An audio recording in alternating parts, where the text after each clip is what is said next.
Good. I'd like to take the opportunity to welcome all of you to the University of Tennessee, welcome you to the Howard H. Baker Center, this signature facility that we're in here on the campus.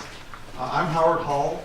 I sit in the Baker Center as the director of their global security policy programs. I also am the director of the University of Tennessee's Institute for Nuclear Security.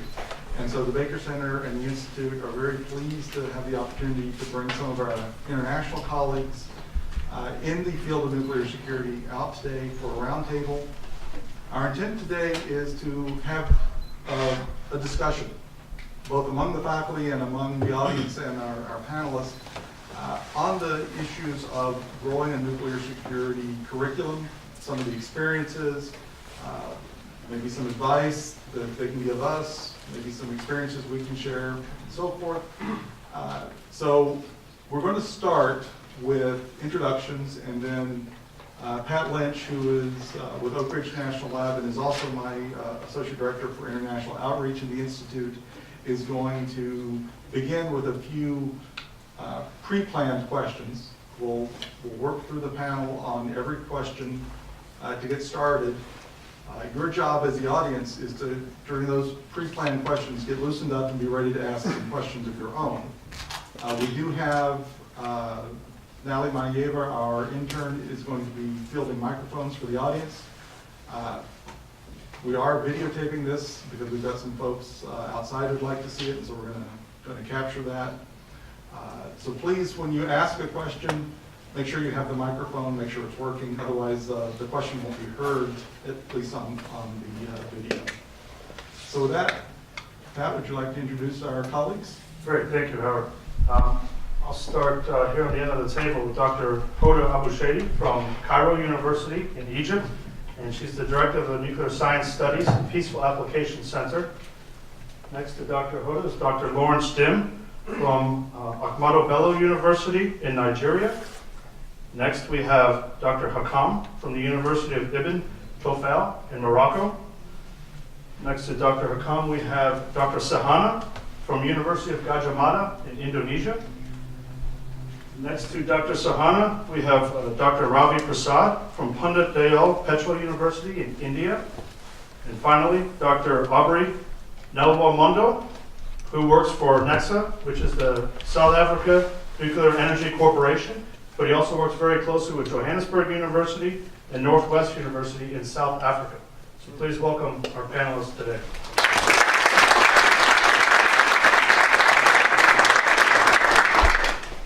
And maybe we'd like to start with Dr. Hoda. I'd like to ask a question about steps that your country has taken in Egypt to develop nuclear security curricula or address security applications within the nuclear engineering and other physics-related coursework that you have. 2 months before the second instability that we have. Don't worry, I have a...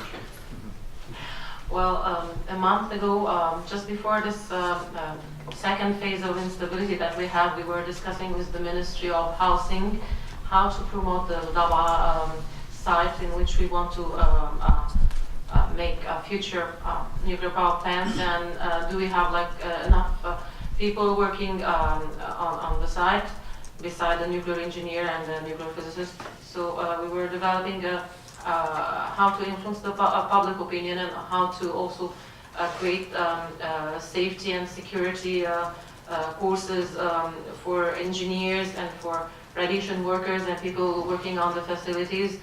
And we were discussing this in the same time we're about to also have a ministerial decree about constructing what we call the technical universities regarding radiation safety and radiological workers. So I don't know what will come in the future, but we were already working on that, and we developed the curricula, and it got approved in the Ministry of Higher Education, and it also passed the Nuclear Regulatory Board. I hope that in the near future that will be visible. Thank you. Thank you. Next. Dr. Dim? Thank you very much. Let me move this up.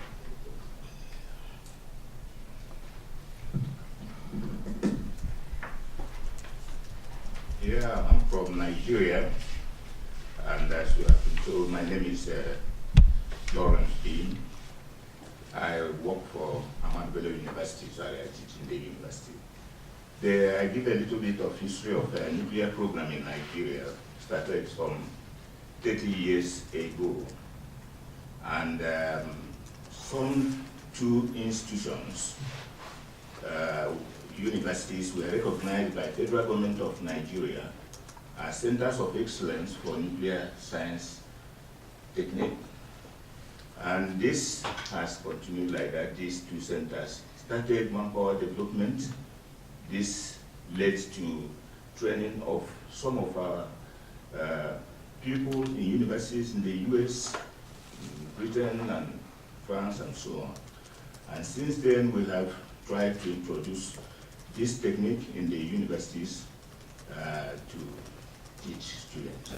So there are programs already existing in the universities, especially the Ahmadu Bello universities, Zaria and the Abukumi Awolowo University at Ile-Ife. As I told you, about 30 years ago, the nuclear program has been introduced, and there was a government decree, Decree 46, which is the Atomic Energy Decree.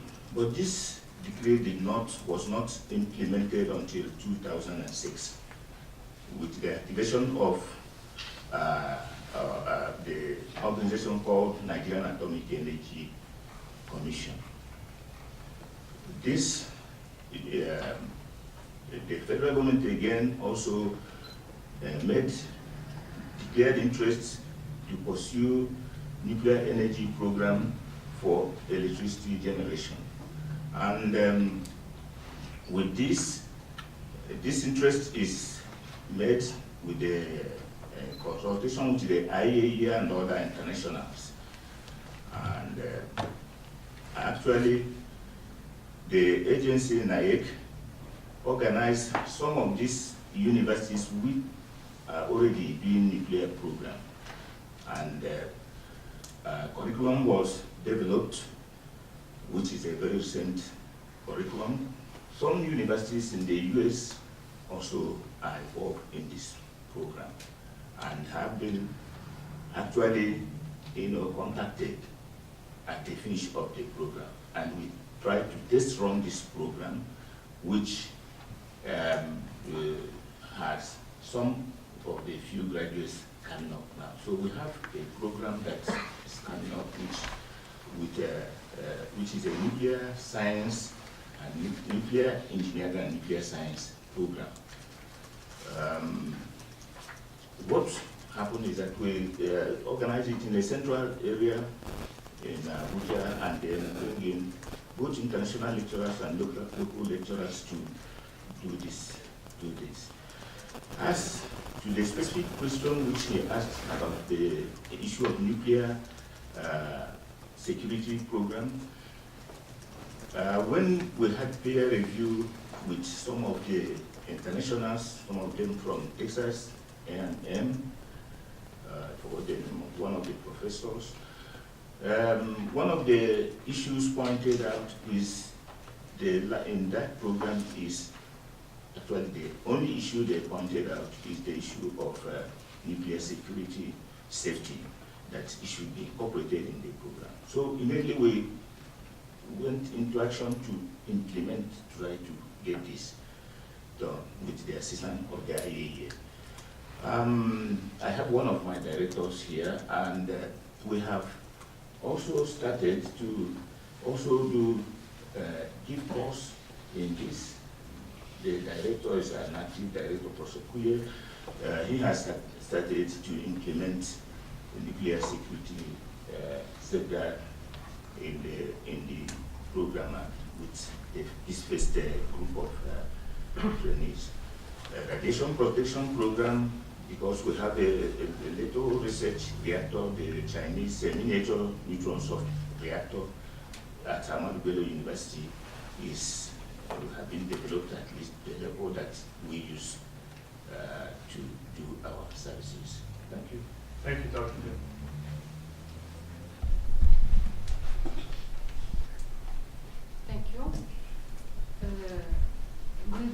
afternoon, everyone. I am so pleased to be here for the second time. I was here at the end of January, and thank you for welcoming us.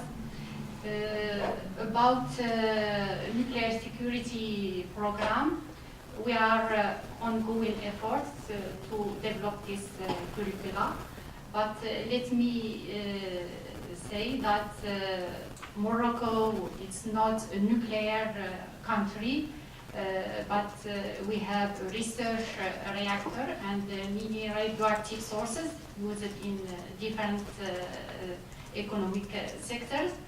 We have nuclear programs since many years in nuclear engineering, nuclear science, radiation protection, medical physics, and so on. And now we have some masters in different universities in Morocco. And last year, PNS has organized a great workshop in on nuclear security education. And we were aware about the importance of nuclear security education. And from last year until now, we are developing with PNS and also IAEA International Nuclear Security Education Network in CEN some concepts to include in our existing curricula.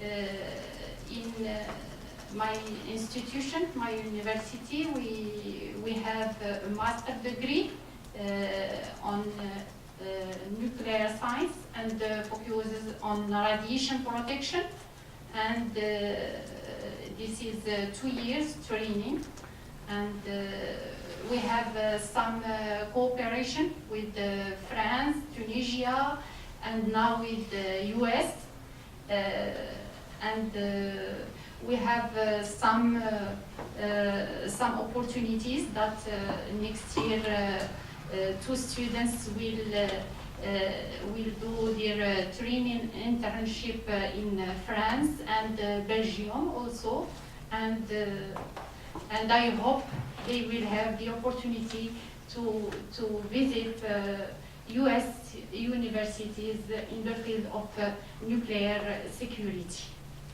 Thank you, Dr. Dr. Saha?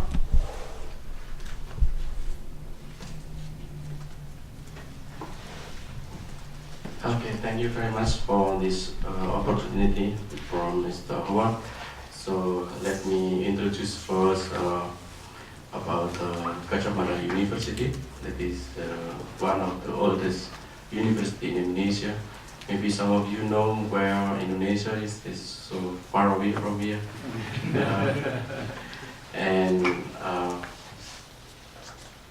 We have a nuclear engineering program since 1977 with planning that we would like to build NPP in Indonesia, but until now we are on the preparation.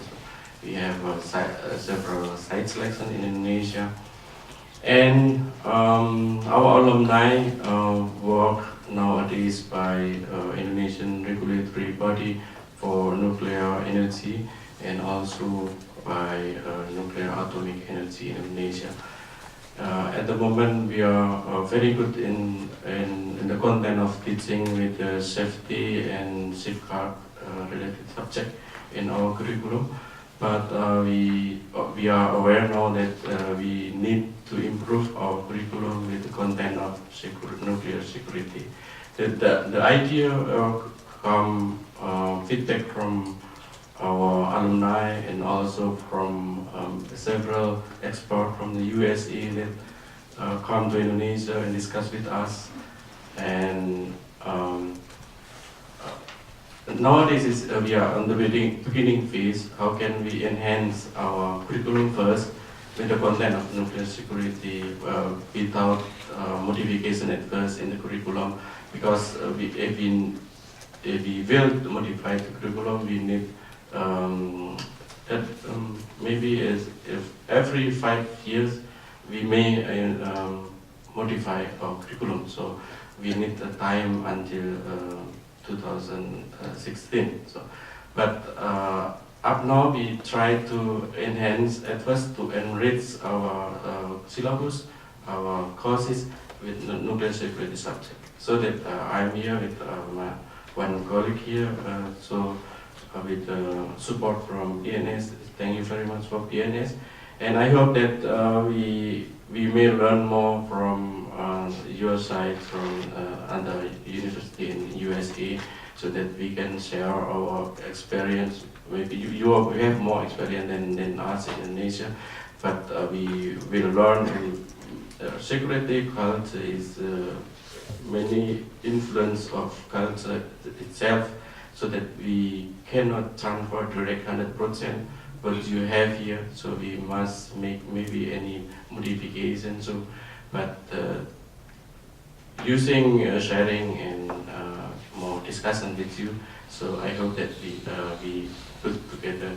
I and my colleague can learn from you and sharing best practices about nuclear security education. Thank you. Thank you, Dr. Prasad. Dr. Prasad?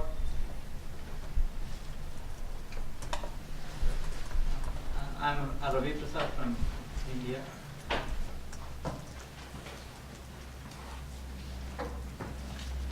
I think almost all of you know about India, that second largest population country in the world, and 2.5% of our energy supply is from nuclear energy. And Department of Atomic Energy controls the various activities of related to nuclear energy. And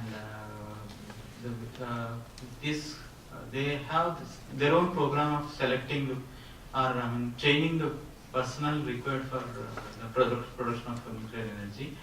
And recently there are some 6 universities have started this course, MTech programs, that is also post-graduation program.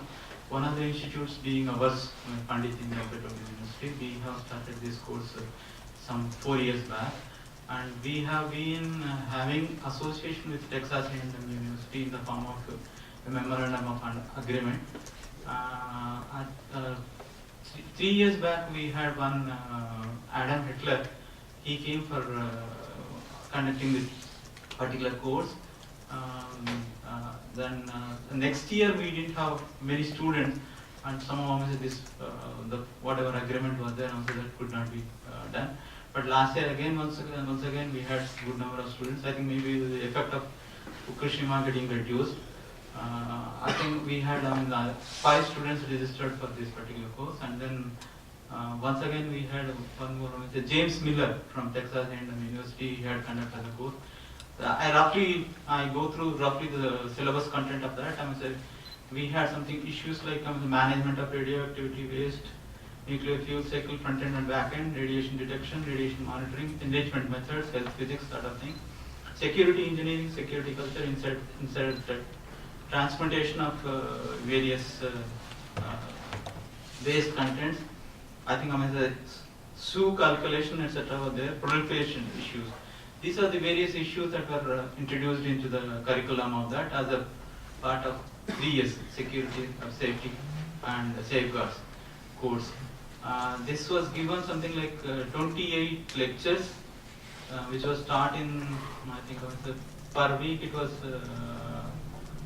4 lectures, and it was, I think it was 6 lectures and something like that. And it was 28 lectures was conducted. First year we had taken it as a pass or no pass course, and then next year we have introduced in the curriculum, and then we have given 4 credits. That is like this is how it has been going on. There are several other institutions which have this particular course. They have also shown some interest for introducing this course. 2 IITs are there, Indian Institute of Technology Mumbai and another Indian Institute of Technology. This is at Kanpur. These 2, Indian Institute of Technology Kanpur has been having this course for a long time, but this particular course, MTech program they have, and this course I think they are also planning to introduce. One girl from, I think, one student has come from attending this course along with this. One more also was supposed to come, and then she could not get visa, and she could not come. Our university last year we had done one delegation in which my senior colleague had come, and along with his two students were there. One of our students is doing PhD in Texas A&M University, and I think we would like to have more cooperation for this particular course. And our senior colleague is seriously looking for how exactly this course can be introduced and then it can be made a regular course. I think now we have the full curriculum course and the way it has been taught, and we have complete notes from him, whatever like earlier seniors they have done. We are looking out whether we can do it, or again we may ask for personnel from Texas and will be coming and then doing once again. Probably next year we may be able to do this course independently with the assistance with the cooperation from Texas. Thank you. Thank you, Dr. Prasad.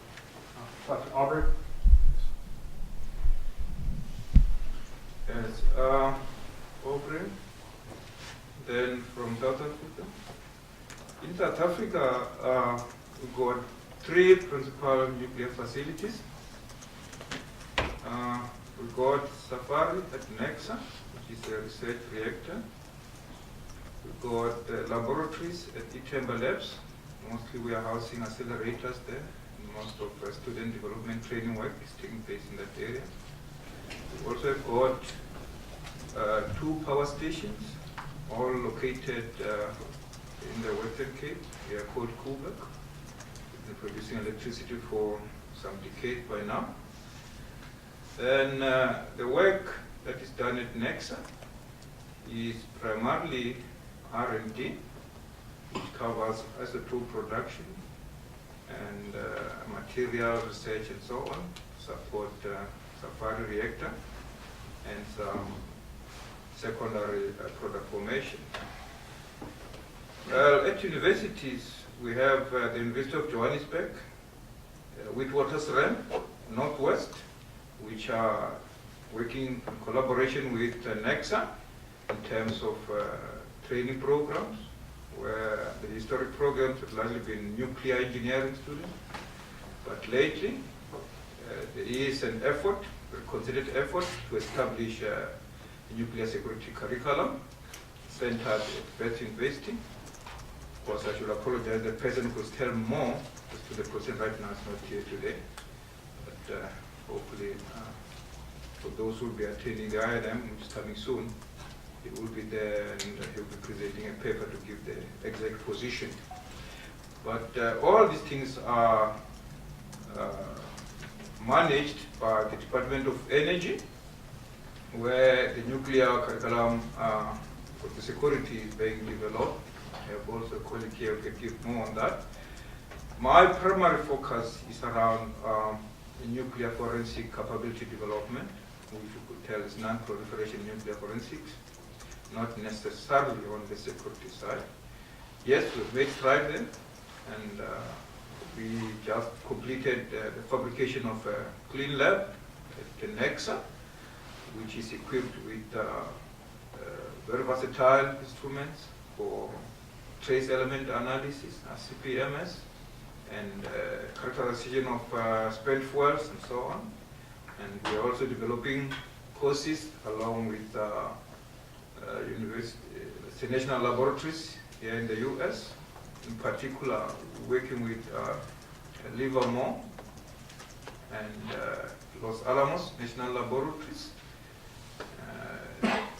The details as to what is going on will actually be a little bit lengthy, but practically we want to develop the capability within the South African context to handle illicit material that may be within our borders, and that meant that we must have support from the experience side here in the US.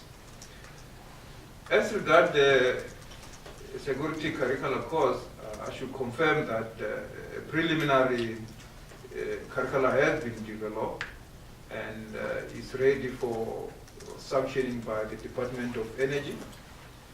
The Department of Energy is working in collaboration with what we call the NNR, which is the National Nuclear Regulator.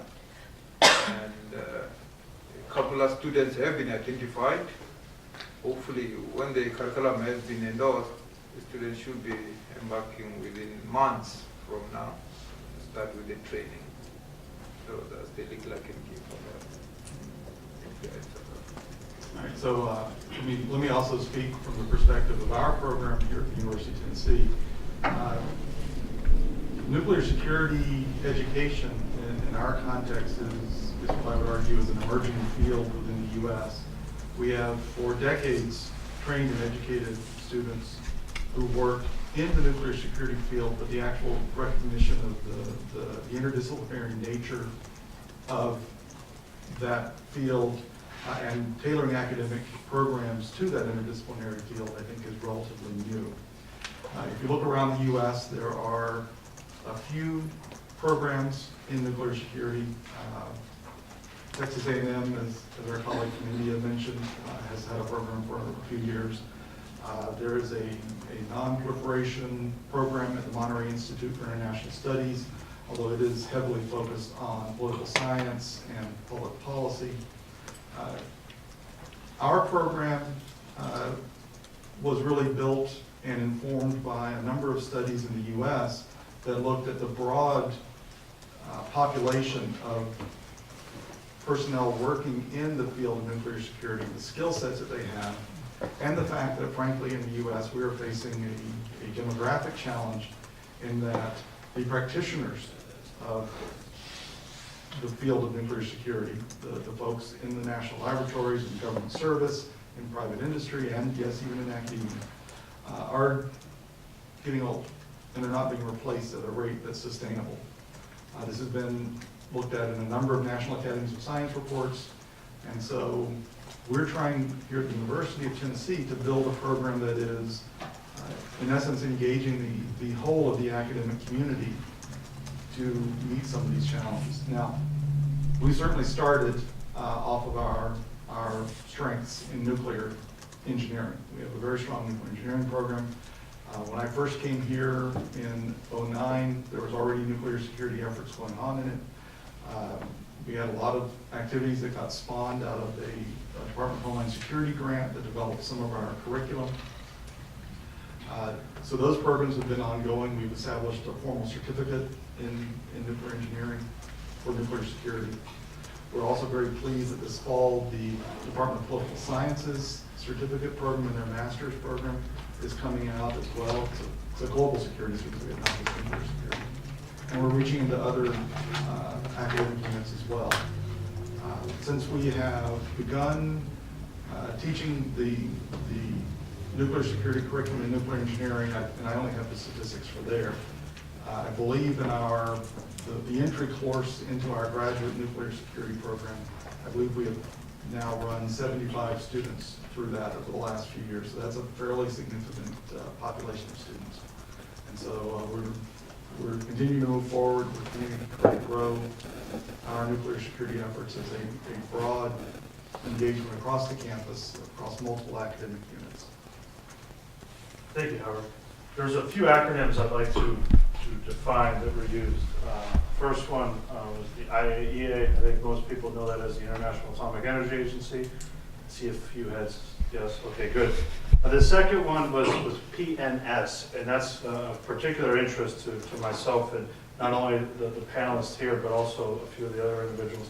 That's the Partnership for Nuclear Security, and that's an office at the U.S. Department of State that's sponsoring this workshop that not only are these 6 panelists, but also 3 individuals, Dr. Patero from Gajah Mada University in Indonesia, Dr. Kupi from South Africa, Northwestern University, Dr. Kuya from Nigeria, are part of a larger group of about 30 technical experts that are in the U.S. for almost 2 weeks.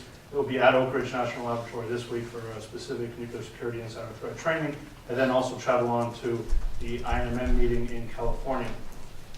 And thank you for the reference to Dr. James Larkin, who will be presenting at INMM on South Africa's efforts to establish some curriculum development programs. So those of you traveling to California next week, please be sure to see his presentation.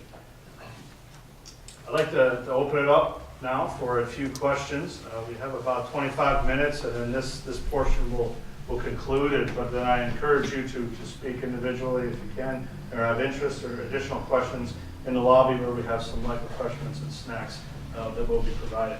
So, any questions? If you would, please use the microphone and please announce your name. That's your house. I'm Joe Steinbach. I'm with the University of Tennessee with the Institute. A lot of the curriculum you guys described was concentrating on your nuclear energy programs. Are any of y'all's governments also concerned, and forgive me if I've missed it, concerned with your entities that have radioactive sources, like your colleges and your universities, and the protection of that from nuclear non-proliferation aspect? You all, question is okay? You all, you have.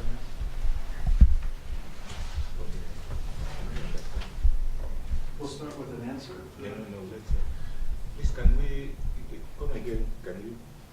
Want me to repeat my question? Rephrase the question. The question was, are you considering in your curriculum, in addition to materials for nuclear power production, also radioactive materials that may be used for industrial or medical purposes, and securing of those sorts of materials against theft or misuse? Dr. Hoda? Well, I'm aware of this because I'm the Nuclear Materials Safety Officer with the Egyptian Atomic Energy Agency.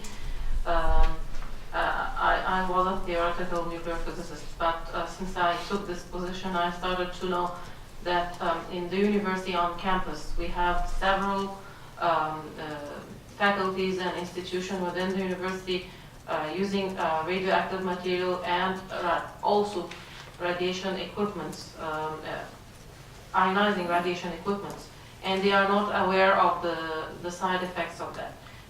To my surprise, it was not the nuclear engineering or the physics department. The Department of Archaeology, the dentists, the pharmacy school, the agriculture, faculty of agriculture, and the biologists. They are using uranyl acetate and uranyl nitrates, and this is carcinogenic. I'm talking as a university professor, taking care of the students and the radiation workers, and coming also from a background of a developing country who think that safety and culture is a luxury. So what I did is I had a small project with the Academy of Science in which I promoted that we have to train the radiation workers who come or who are not coming from technical backgrounds of science. So I made a small group of like about 30 persons in which we trained them for a month. And actually, during the workshop, I started to know more about the problems that we have in the university, what caused these problems, and so on. And actually, after 1 month, I had very efficient results.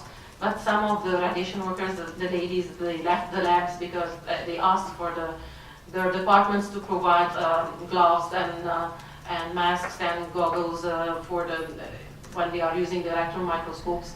And they were not pleased, the departments were not pleased because I made them lose some of their employees. But I think this is one very important issue is also not to secure, in my opinion, is to start by cultivating the people working in these places and also the professors of the importance of providing radiation protection, then safety, and then security. I have to make the students themselves safe. So this is my experience during the last 3 years. Thank you. Anyone else? Yeah, I can put a little bit about our experience too in Nigeria. When I was making my first speech, I talked about the miniature neutron source research reactor that we acquired from the Chinese. The radiation protection program has to be completely effective. Regarding the radioactive sources that are around in hospitals, actually before the onset of the regulatory agency in Nigeria, some of you do realize that Nigeria is an oil producing country, and some radioactive materials are used in this industry, and sometimes are abandoned. So when the regulatory authority came into force, the first thing they did was to start to take inventory of these radioactive materials that are lying waste in many of the industries. I don't know whether they collected all of them, but there was an effort, there was a serious effort to do this. Regarding the radiation protection program in the university, IAEA has helped a lot, and a lot of training had been done, and people are really very aware. Actually, it is from our institutes in the university that we try to do training for even the regulatory authority. As a matter of fact, that this is the experience we have. Thank you, Professor.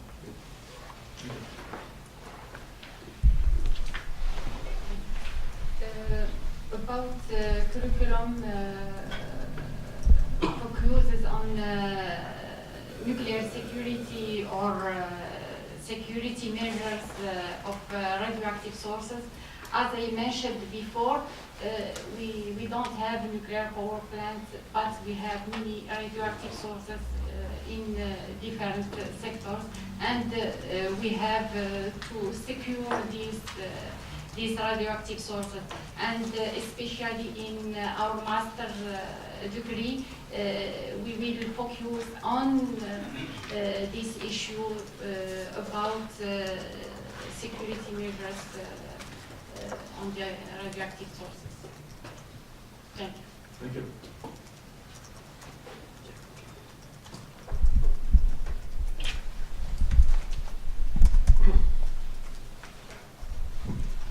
Okay. Regarding with the use of radioactive material, so in Indonesia we know that many companies use of radioactive material for oil logging, like Chevron and so on, and many other small industry for measurement of the thickness of foley and paper and so on. Regarding with this situation, the government concerned about security and safety for the installation, and we have a good regulatory body, so Badan Pengawas Tenaga Nuklir, that is Nuclear Energy Regulatory Agency, and with good support from the IAEA, and we have also assigned all of the protocol, additional protocol and so on, and they make very intensive inspection, and they develop many guidance, procedural and so on. And our regulatory body work also closely with the US Energy, because they want to learn how is the regulatory system in US here. The other side is we use also our research reactor for isotope production, for molybdenum to produce TC that is used for medical imaging in Indonesia, and we export also this TC to our neighbor country. And so far I know we have one small company in Indonesia who produce this isotope, and they will expand the production capacity using the actual reactor, or maybe they would also develop a new reactor one. NPP is only the one side of the use of radioactive material, especially here is in the fertile material. So, thank you. As I earlier told that Department of Atomic Energy of India, that it controls the whole energy program. We have two main training centers. One is Baba Atomic Research Center and another one is Indira Gandhi Center for Atomic Research Center. These are the two institutions where they have regular training centers. I think that radiation labs, etc., whatever you are mentioning, they have whatever labs they are having, they are all weak sources, whatever they have. And I think on the way you are looking at it, that is not being done in any of the centers. There are many of these like training centers wherever there are nuclear power plants.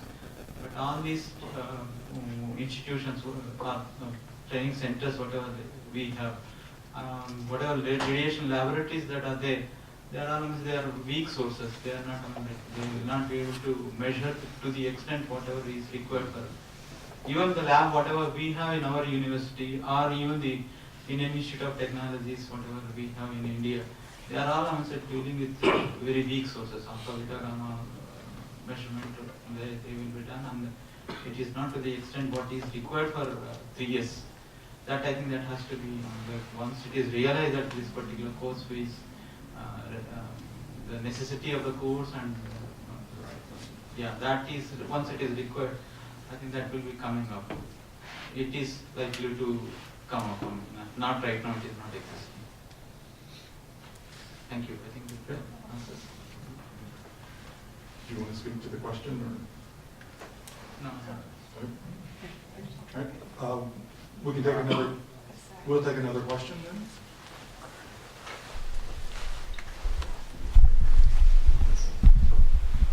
Professor Galil, University of Florida.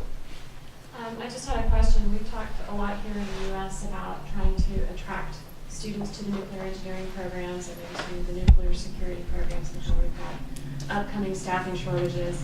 Are you actively engaged? Are you trying to attract students to your program? And if you are, how are you doing that? What kind of programs do you have in place to recruit your students and encourage them in the nuclear security area?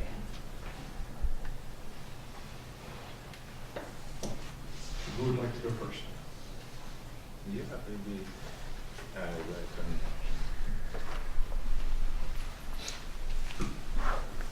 with my presentation actually said that we are trying to develop nuclear security program as a part of the master's program we're doing, and that every opportunity that we have, because we think, personally I think there is a very good opportunity for students in this area.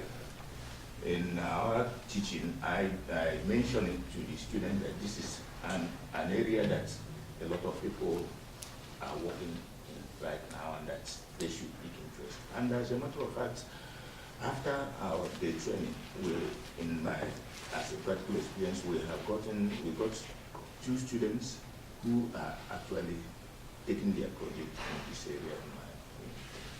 And 2 out of say about 7 or 8 of them that were in the class. So this way we are encouraging them at any opportunity that in our own case, because we are actually the agent, because we are the ones teaching. So I try my best to encourage the students to take to this area. That is an area that they will have opportunity to, take a career.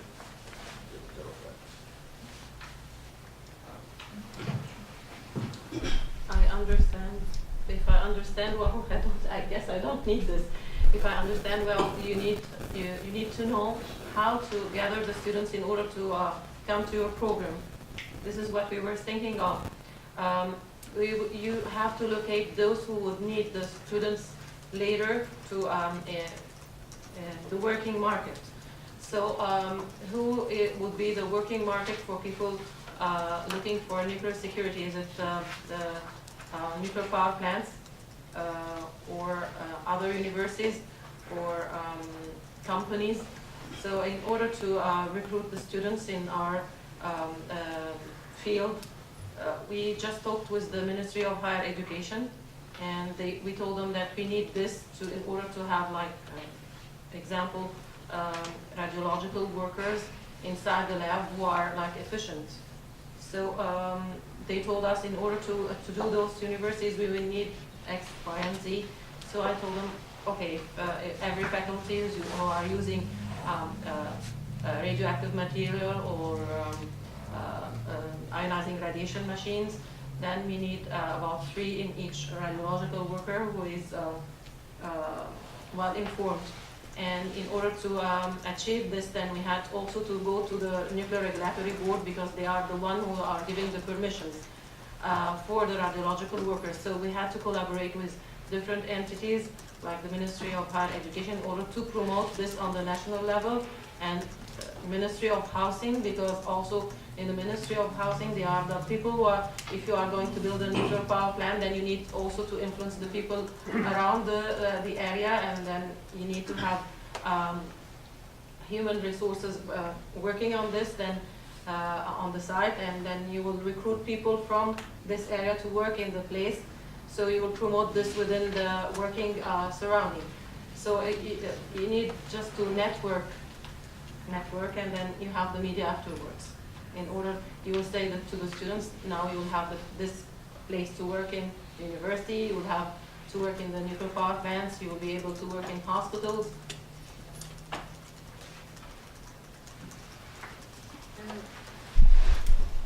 About my experience,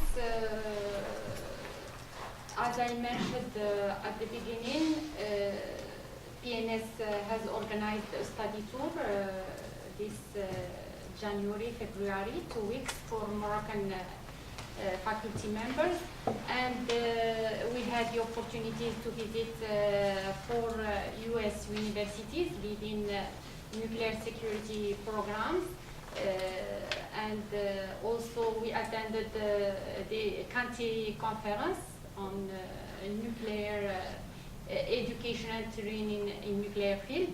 And after this study tour, we organized, each faculty member organized train the trainer workshop at his university. And I was surprised by the number of students, undergraduate students, master students, and PhD students who attended this workshop. There was 200 students. They attended this workshop, 2 days training. There was also nuclear security experts from US, Dr. Jason Harris, and they show great interest in nuclear security.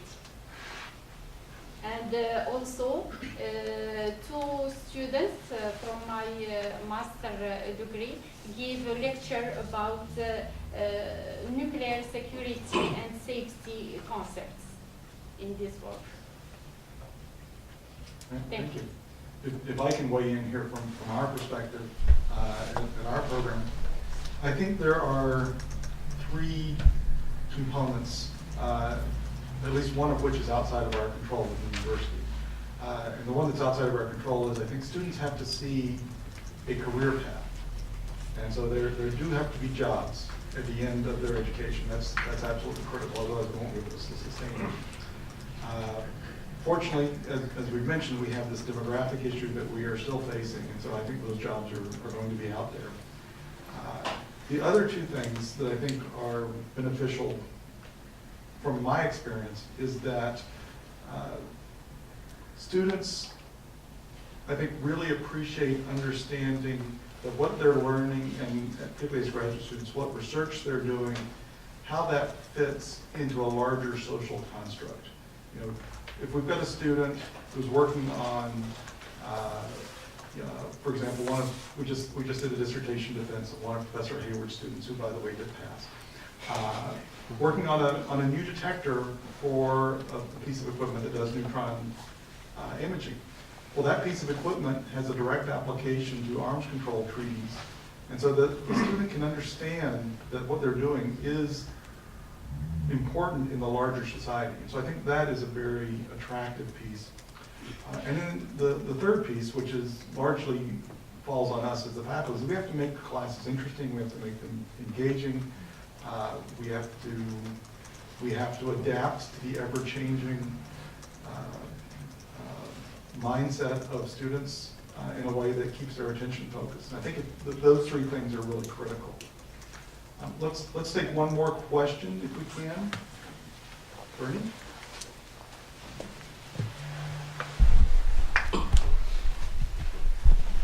I'm Bernie Kirk. I think that there are a couple of reactors that are being proposed or in progress right now that can address that are directly related to non-proliferation nuclear security. One is the thorium reactor and the other is the pebble bed. So to the professor from India, can you say something about the progress of the thorium reactor efforts? And to the professor from South Africa, whatever happened to the pebble bed?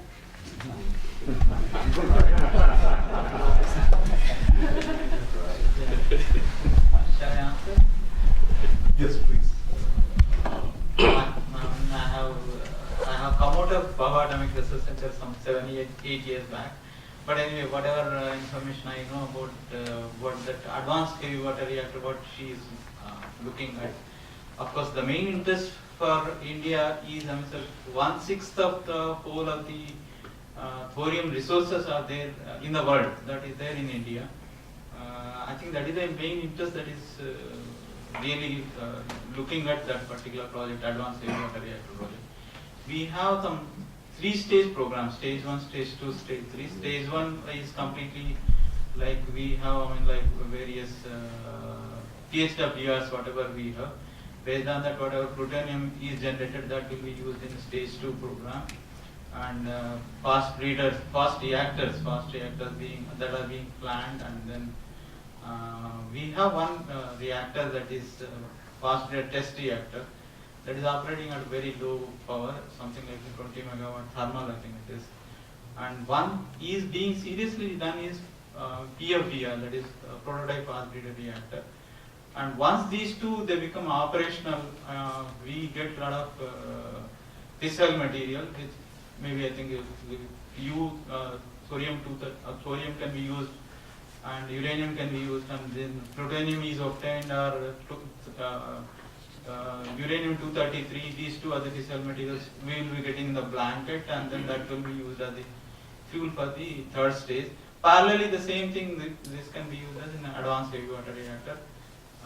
That is, research work is going on, and I think various various facilities that are being built, they are being tested. That's what I hear from my friends who are working in Baba. And I really don't know how much time it will be taking for the first advanced heavy water reactor that will be coming up in operational. Maybe it could be some 3 years, 4 years. I think that is what is the time frame that is being looked at for the first advanced heavy water reactor. And that naturally that will be teething problems will be there. And this particular area, no other country is working, so I think there will be definitely we will be having a lot of problems that they have to be sorted out. Time frame really we are not really looking at. I think it's what do you call energy security for India. If you are looking at this is the plan, and a lot of money is being spent on this. That much I can say, and a lot of work is going on.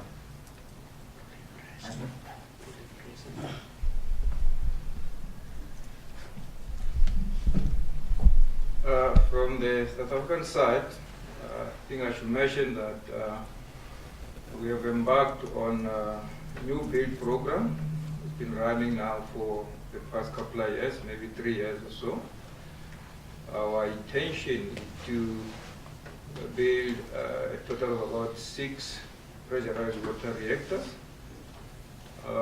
If you know exactly what is involved there, you have to get the site, you have to get involved with the IAEA to commission the site and give us the go-ahead in terms of readiness. And I can assure you that within probably 12 months from now, they will be issuing tenders, those who want business, and they will have nothing to do with PBMR. The PBMR has practically been removed from the public eye. There is probably that feeling that some of the work related to PBMR could be underway, probably in the laboratory in terms of heat generation. That's the best I could give. But yes, it's out of the public eye. All right. Well, let's thank all of our speakers once again.